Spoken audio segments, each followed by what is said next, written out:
Hello and welcome to this seated physical activity session which forms part of the University of Worcester's Staff Development Wellbeing Programme. My name is Richard Dilworth and I'm the Operational Manager for the McLean Centre. These sessions are for those of you who are either working or studying from home and can be undertaken at any time.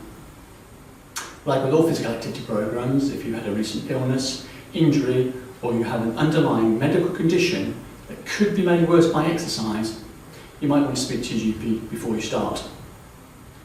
We're going to be working at a relatively low level of intensity. We use what's called an RPE. How hard does exercise feel? On a scale of 1 to 10, we're going to be working around a level 2 to 3. So it's going to feel quite easy. Because this is a seated physical activity session, you want to make sure that you are sitting a comfortable distance away from your desk, and also you're going to have plenty of space to move in. You also want to make sure that your chair is secure. So if you've got casters, you might want to lock them off. If your seat swivels, again, you might want to lock that off too. And you want to be sat towards the front of your chair on what are called your sit bones. They're knobbly bits that you can feel on the bottom of the pelvis. So if you just rock from side to side, you feel there's a little bit more weight on one sit bone compared with the other. So eventually you want to find somewhere where you're balanced between the two.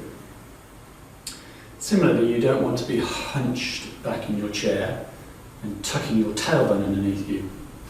We're going to sit nice and tall, and we're going to put the natural curves into your spine. And to help to maintain that, and to help maintain that stability for your pelvis, we're going to use our breath. So I want you to take a few breaths into the front, side and back of the rib cage. So when you breathe in, you'll feel your rib cage expand. And when you breathe out, you're going to close your rib cage down, squeeze the air from your lungs.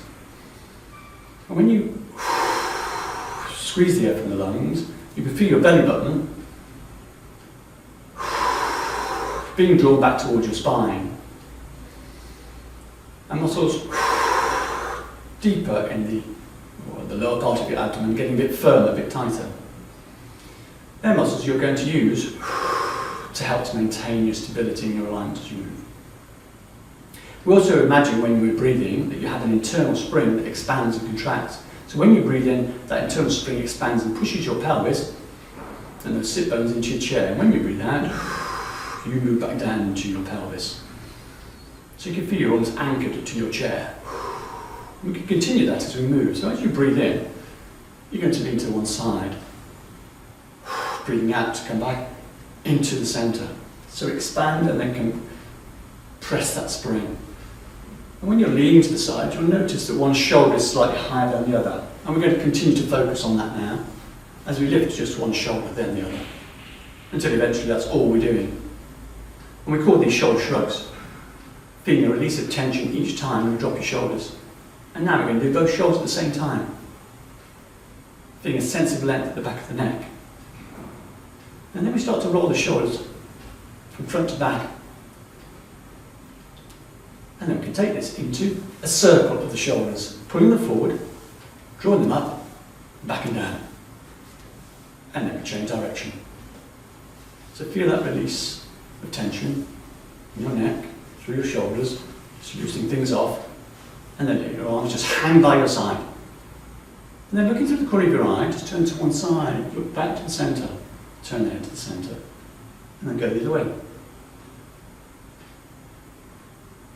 You can just lead with your nose, your chin, to keep your head held high. And then perhaps we start to rotate the upper part of the body, so we start to move the shoulders and lead with the shoulders, and the chest, and the ribs as they expand and contract. And the heart as it beats. And perhaps you've noticed that you've naturally started to swing your arms. So if you look to the front, we're going to continue with these arm swings. So we're going to now just focus on one side of the body only, and you're going to use that just to swing the one arm. And we can take it all the way up and over, working through as great a range of motion, but as comfortable range of motion as you can. You change direction, pulling the arm from back to front. And then make the movement smaller and go back to swinging the arms. And now we're going to focus on the other side. Eventually taking the arm all the way up and over. So we've got that little rotation through the upper part of the spine, round your rib cage. Change direction, go the other way, helping just to swing that arm, which turns in the socket of your shoulder.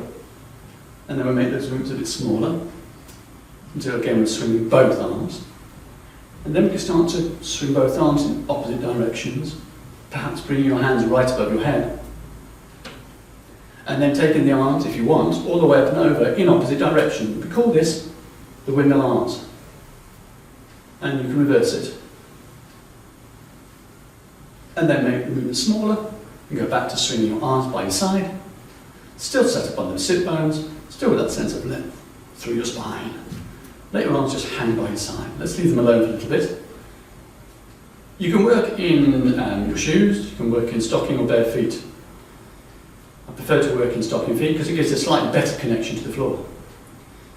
So if you're working in your stocking or bare feet, all I want you to do now is just creep one foot slightly out in front of you, as if pulling the floor towards you, and then push the floor away from you as you bring that foot back to where it was. And then do the same on the other side. Now if you're in your shoes, you just might want to curl your toes and then push your toes away from you. We're just going to do that a couple of times each side. Still set up on those sit bones. Just waking the feet up a little bit, making them more alive. So that you actually can feel you've got a better connection to the floor, either through the sole of your shoe or the sole of the foot if it's in contact with the floor. We've done that last one, bring your foot back. And now feel that the feet are in contact with the floor. You can place your hands on your thighs for this next one. You just lift one heel and put it back down, alternating one side and the other. And you can push down with your hand when you lift your foot.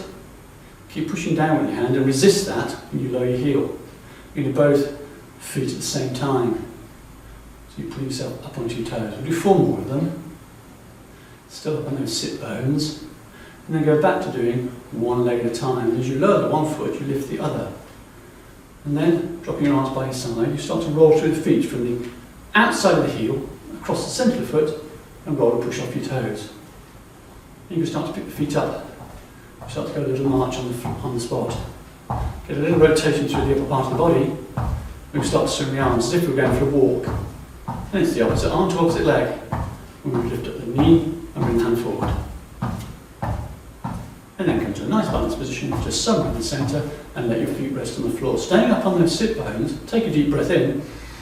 When you breathe out, just straighten one leg. And when you breathe in, bend the knee. As you breathe out, straighten the other leg, and put the foot back down. Alternate one side, then the other. Feel working the top of your leg. Pulling your kneecap slightly back in the direction of your hip. Do it one more time. Next time we do it, just hold it up there, and then point and flex your foot. Just mobilise your ankle a little bit more. 2 more. Place your foot back to the floor and do the same on the other side. So point and flex the foot. Put the foot back down, raise the leg again, point the foot, but this time circle your ankle. So ankle rotations. Change direction. 4 more. Then place your foot back to the floor, and the same on the other side. So point, and then rotate the ankle. 2 more. Rotate the other way. 2 more. Place your foot back to the floor. Now, this next one, do this with care, particularly if you have any lower back problems. Your arms just hang by your side. Imagine that you're sat with your back against the chair rest, and you're going to peel your spine away from it. So tuck your chin in, and as you breathe out, start to roll your chin over your chest over your ribs over your hips, let your arms go heavy. And as you breathe in, you're going to straighten right back up. And we're going to do that again. Trying to move each vertebrae of the spine off the one below it, one at a time, as you roll down through your spine. And then restack your spine one vertebra at a time as you straighten back up. And notice how when you do that, your arms drift forward. As you bring them straighten up, your arms will naturally want to drift back. So you start to use the movement of the body to encourage some arm movement. Swing the arms back and forth until you can take your arms all the way up and over. Use your breath. You can change direction. So you're moving each segment of your spine sequentially, one at a time.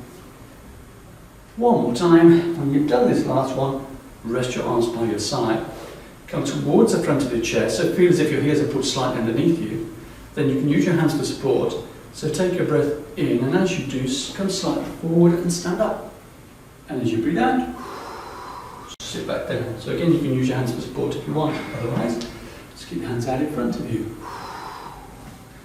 Notice again how when you are sitting up and down, the arms naturally want to move.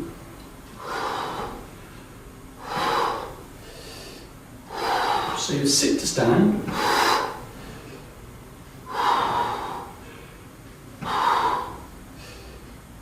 You can come all the way up on the in-breath if you want. And then down on that out-breath.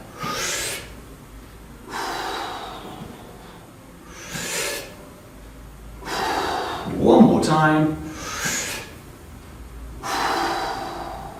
Then from there, you can use your chair still.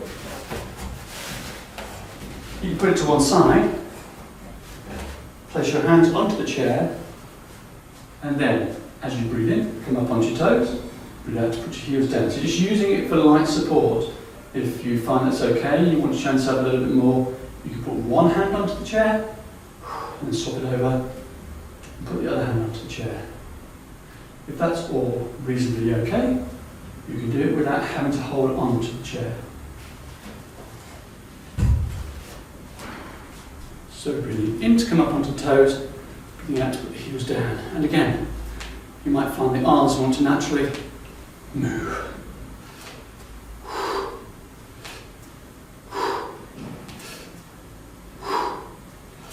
Four more times. So with or without the use of a chair, you'll do some heel raises. And when you've done this last one, you're all done. And you're in position for the next session, which is a standing physical activity session. I hope you enjoyed that. I hope you used it just to loosen up and warm yourself up a little bit. And I look forward to seeing you in the next session.